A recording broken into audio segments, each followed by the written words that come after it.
man, the scarcity mindset is going to keep you so trapped. Driven Mofos, welcome back to another episode of The Underestimated Entrepreneur. Let's talk about the scarcity mindset. Now, the scarcity mindset is a contracted, restricted mindset that most people have. Now, this is the type of mindset where people feel like there's never enough. So these are the people that there's never enough time. There's never enough money. There's never enough friends. There's never enough attention. And they live in this world of never enough. That's the scarcity mindset. Now, that scarcity mindset can never be in the same place as the abundance mindset at the same time. Okay, it's in there. It's just one is conscious and the other one is unconscious. So if you're focused on this scarcity mindset of never enough, I don't have enough time, and you run around like a crazy cat. Oh, I don't have enough money. And then you're fear-driven all the time. Okay, or you're worried or you're stressed out. Okay, you worry about what everyone else thinks because there's never enough friends or there's never enough good people around. I hear stuff like that on social media. The world's, full of jerks and idiots and, that scarcity mindset. No good employees around these days. Scarcity mindset. Okay, scarcity. It's everywhere. But you have a choice on how you want to live. Do you want to live with a scarcity mindset or an abundance mindset? When I built our company and when I transformed it from what it was to where it is now, I'm like, why wouldn't people want to work for us? This place is fucking awesome. All of our staff work from home currently. I'm doing a lot of training and education with them, a lot of development. They'll learn new skill sets. I'm more than happy to invest in them to learn better skills. Okay, I think we're pretty patient. I've got an event this weekend and we fly staff down for the event as well to help out and things like that. I'm taking one of them out to dinner tonight for her birthday. So, why wouldn't you want to work for us? And then I think about money and I'm like, why wouldn't someone want to pay me? Like, why would someone not want to invest in themselves and invest in me, considering I'm one of the best coaches in this country, if not the planet? Why wouldn't someone want to do that? Okay. Now, I back myself in that way because I have an abundance mindset, and I built that abundance mindset through multiple reasons. Because I know I live with higher standards than most people. I also know that I have clarity on what I'm here to do. And so that's given me absolute focus, at least for the last 10 or 11 years, to be able to become hyper-focused on being one of the best coaches in the world. Hence why I've worked with rich listers, professional athletes. In fact, I had a professional athlete who's one of Australia's best athletes. In fact, he is the best at his sport. Reach out to me this morning, and I'm just starting to have a chat with him. So we'll see where that goes. But I've been able to work with world champion athletes, people that have gone to the Olympics, definitely rich listers, billionaires. My inner circle of high value networks and stuff like that. Those people don't hang around other idiots. They hang around people who are smart and intelligent. So I know that that's there. I wouldn't understand why people would not invest in themselves and come and do some work with me. I don't get it. But my point is if I think like that, am I more likely to have an amazing life? Or am I more likely to have an amazing life if I'm doom and gloom and there's never enough people out there, there's not enough knowledge, everyone's ripping people off, everyone's a scammer. These are all the people that watch A Current Affair and all those shows, those news articles, because the news go and they isolate certain incidents, right? There's 27 million Australians or whatever it is. Let's say it's 27 million. 27 million people woke up today and they pretty much do the same shit that they do every other day, right? So if it's a Thursday, they pretty much do exactly the same thing as last Thursday. The only difference might be that instead of having a meat pie for lunch, they might have a pasty or a sausage roll or a slice of pizza, or they might go to a different place for dinner. That's about it. That's as exciting as the average person's life gets. Instead of wearing a red tie today when they went to the office, they wore a blue tie. Whoa, big changes, right? So most people don't change, right? They're super predictable. They just keep doing the same thing. Now that's boring. So the media don't tell everyone, hey, 27 million Australians woke up today and most of them did not die. What they do is they find the one car crash where 3 people died. And so someone's sitting there watching news going, oh no, not another car crash. Then they say, the road toll is up by 8 this time last year. And you go, oh no, not 8. There's 100 people that have died on the roads this year. And you sit there and you go, not 100 people, right? There's 27 million Australians that didn't die on the roads. But the more you get consumed by that scarcity mindset that there's never enough, that life is fearful, that life is scary. One person got stabbed at school. Then they sit there and they talk to their wives or their husbands and they say, it's just not like the old days. Kids these days, they're out of control. They're crazy, there's no discipline. Scarcity mindset. All the time I hear it. There's just not enough money. I'm like, do you know that there are trillions of dollars every day that get exchanged? I actually had this with a person only a couple of weeks ago. I caught up with them for a coffee, which I don't normally do, but they were going to invest a decent amount of money with me. You know, if they were just going to do a Thrive Time event, or if they were just going to do, you know, one of our online hubs or whatever, I wouldn't catch up with them, right? It's not worth my time. If they wanted to elevate themselves to a level where I would want to hang out with them, then, you know, they better do some fucking work on themselves and, you know, invest in themselves, essentially paying for our programs and stuff like that. I'm not going to hang out with people that want to go and spend $47 or something like that on some online product, or just want to waste my time and say, you know, I'll buy you a coffee or I'll share your lunch. Bro, I can buy my own lunch. But my point is, right, like if I've got a scarcity mindset, am I more likely to live a great life? Or if I have an abundance mindset, am I more likely to live a great life? You have to make that choice, and then you have to control that. I was listening to one of the world's greatest cricketers. I think he's one of the biggest social media influencers on the planet. Some of you might know if you watch cricket, but you know, I don't really watch that much sport. You know, we've had a bunch of the Redbacks cricket team come in, and the assistant coach of the Sri Lankan cricket team, he's come and done some work with me. But this guy who plays for the Indian cricket team, he said, every time I walk on the field, I'm 100% confident that I'm the best player on the planet. And he said, I have no doubt in my mind that I'm going to win the game.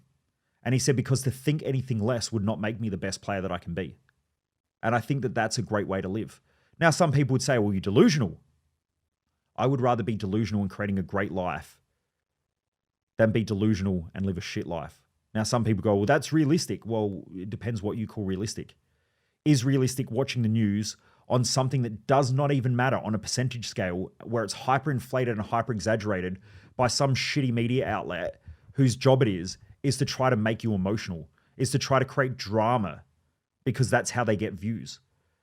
And why do they get views? Because they need it for marketing. They're essentially marketing products and services and ad space. And most people are stupid enough to sit there and watch it. You know, when someone picks up the newspaper, their $1.20 or $2 that they're paying for a newspaper does not even cover the newspaper. But how the newspaper make all their money is through advertising. So you're essentially reading an advertising piece. In fact, I have friends who work in marketing and PR. And do you know, a lot of the articles that are presented as news articles are already written articles, which are essentially promotional material. I saw something on the news the other day where they're going around and looking at properties, and they're saying, oh, here's an amazing property here that's for sale. They do that on the news. And essentially they're promoting a property. Why? Because they get paid to do it. Okay, and people sit there and think that they're watching the news. That's not the news. The news is that 27 million Australians did fuck all and nothing changed. They're doing exactly the same shit that they always do because people are predictable. The one car accident, you know, the two people that got robbed at gunpoint, that doesn't happen. I mean, it happens, but it doesn't happen to everyone. It didn't happen to 27 million other people. It happened to like three people. Three people were involved in a whole country. It's like a 0.00000 something percent. But people love the drama. And so because of that, it creates this crazy scarcity mindset where people live in fear. They worry about shit that they can't even control. I would assume that the majority of your fears right now are fears that you cannot control. That's why I don't get involved in shit, because I don't care. You know, when someone comes up to me and they're like, oh, what do you think about this? And I'm like, I don't care. Why don't I care? Because I'd rather focus on what I need to focus on. And what I want to focus on is what I enjoy. You know, I enjoy doing this sort of stuff. I enjoy connecting with the community. I enjoy helping people. I enjoy helping people to perform better, to get the best out of themselves, to raise their standards, to live a great life, because I know that they're the hero within their own lives. They just don't know it yet. Okay, and they need an event like Thrive Time or my Business Growth Odyssey in order to grow their standards both in life and business. Okay, that's why I love doing what I do. I don't give a shit about the news. I don't give a shit about sport. I couldn't even tell you who won the grand final. Okay, now I'm not saying that that's, if you watch it, that's a bad thing. If you like it, watch it. But just ask yourself, why am I watching it? Why am I spending, 5 hours a weekend or 6 hours a weekend watching sport? What am I really trying to get out of it? Am I trying to get the emotional highs and lows? Do I like the strategy of the game? Is it something that's helping me live my values, or is it a distraction? You have to figure that out for yourself. Okay, I'm not telling you how to live. I'm just giving you information and you use it how you want to use it. Take from it what you will. Hopefully you get more value than what you paid for it, which is fucking nothing. So hopefully anything that you get that you can go and implement in your own life, you're getting more value than what you paid. Okay, unless you paid for a subscription or something somewhere. But my point is that if I'm giving you, this value, hopefully it's helping you to evolve and think differently. But just remember, if you have scarcity of time where you think that there's never enough time, or scarcity of money, or you worry about what other people think, or you worry about not having enough friends, or you worry about, not having enough, connection with people, or whatever it is, then you're living in scarcity. That's going to be a life that you may one day wake up to regret.